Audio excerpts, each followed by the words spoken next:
Assalamualaikum warahmatullahi wabarakatuh. Perkenalkan, nama saya Lila Amalia, kelas 3F Akuntansi, NIM 200-396. Di sini saya ingin mempresentasikan mengenai materi metode harga pokok, produk bersama dan produk samping. Pengertian biaya bersama atau common cost dan biaya produk bersama atau joint product cost. Biaya bersama adalah biaya overhead bersama yang harus dialokasikan ke berbagai departemen, baik dalam perusahaan yang kegiatan produksinya berdasarkan pesanan maupun yang kegiatan produksinya dilakukan secara massal. Biaya produk bersama, biaya yang dikeluarkan sejak awal mula bahan baku yang diolah sampai dengan saat berbagai macam produk dapat dipisahkan identitasnya. Produk hasil joint cost yaitu ada 3. Yang pertama produk utama, yang kedua produk sampingan, dan yang ketiga produk sekutu. Produk bersama dan produk sekutu. Produk bersama adalah beberapa produk yang dihasilkan dalam suatu rangkaian produksi secara bersama dengan menggunakan biaya bahan, tenaga kerja, dan biaya overhead secara bersama. Produk sekutu yaitu ada beberapa macam produk yang diproduksi pada waktu yang bersamaan tetapi tidak dari kegiatan pengolahan yang sama atau tidak berasal dari bahan baku yang sama.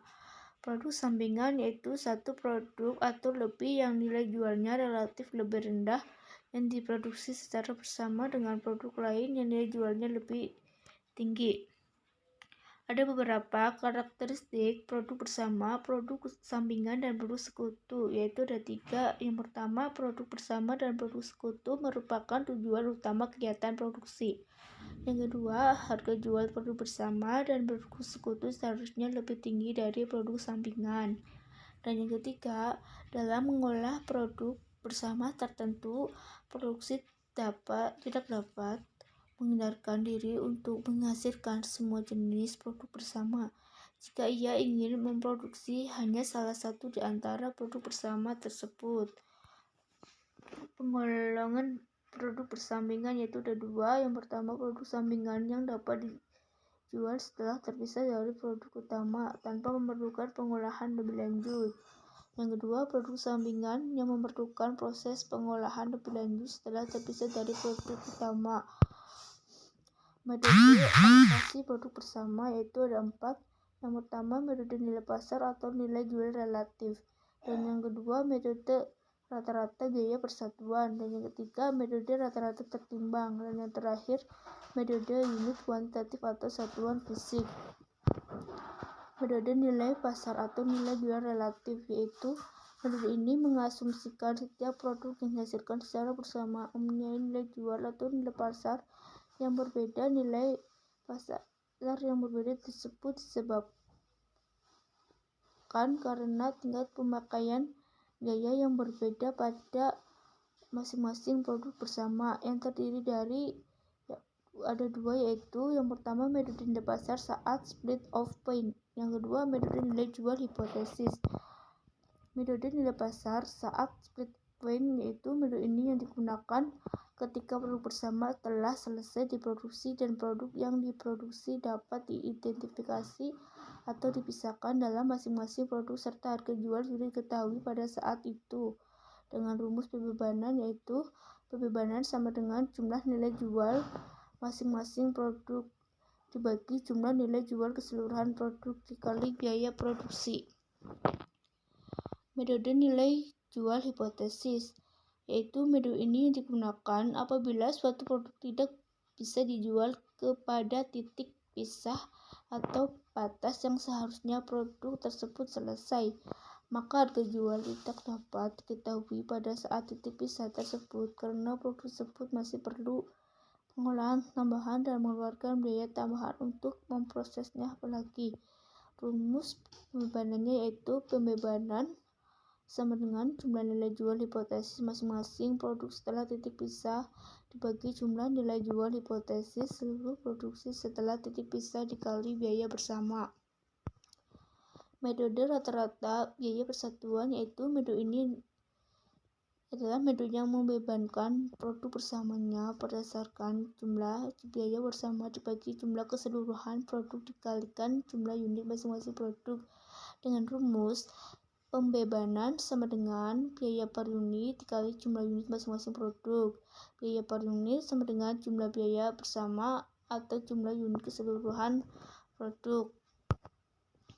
Metode rata-rata tertimbang. Metode ini muncul karena dari beberapa metode lain tidak memperhatikan bobot sebagai presentasi dari ukuran besarnya unit kesulitan, pembuatan waktu yang dibutuhkan, dan sebagainya sebagai dasar untuk mengalokasikan biaya bersama. Dengan rumus pembebanan sama dengan jumlah penimbang rata-rata setiap produk dibagi jumlah penimbang rata-rata seluruh produk dikali biaya bersama.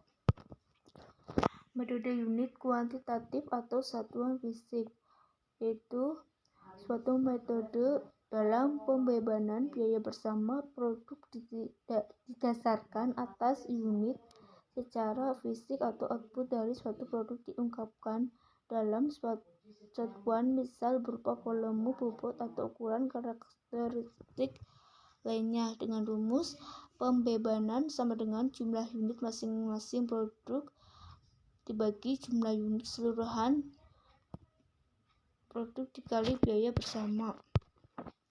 Contohnya yaitu metode unit fisik adalah suatu metode dalam pembebanan biaya bersama produk didasarkan atas unit secara fisik atau output dari suatu produk diungkapkan dalam satuan misal berupa volume, bobot, atau ukuran karakteristik lainnya. Produk kokas kuantitas pon 1200 dengan persentase masing-masing jumlah 1 60% dengan alokasi biaya bersama 3 sama dengan 2 dikali 1 juta yaitu 600.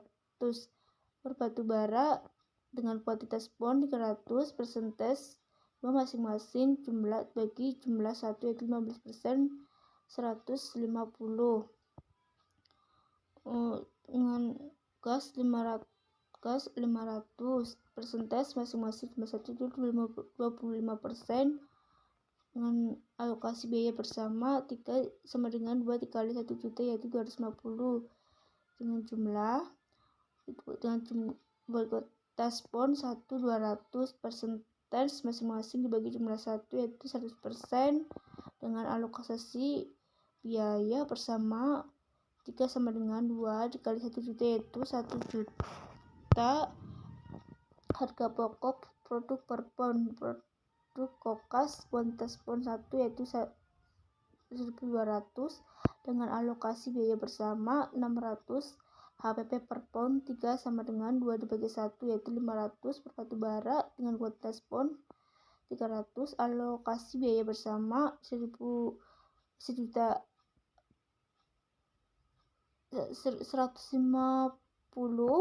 HPP per pon 3 sama dengan 2 dibagi 1 yaitu 500.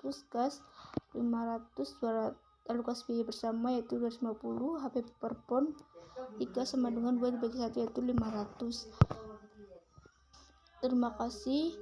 Apabila ada kata kesalahan dalam pengucapan, sekian dan terima kasih. Wassalamualaikum warahmatullahi wabarakatuh.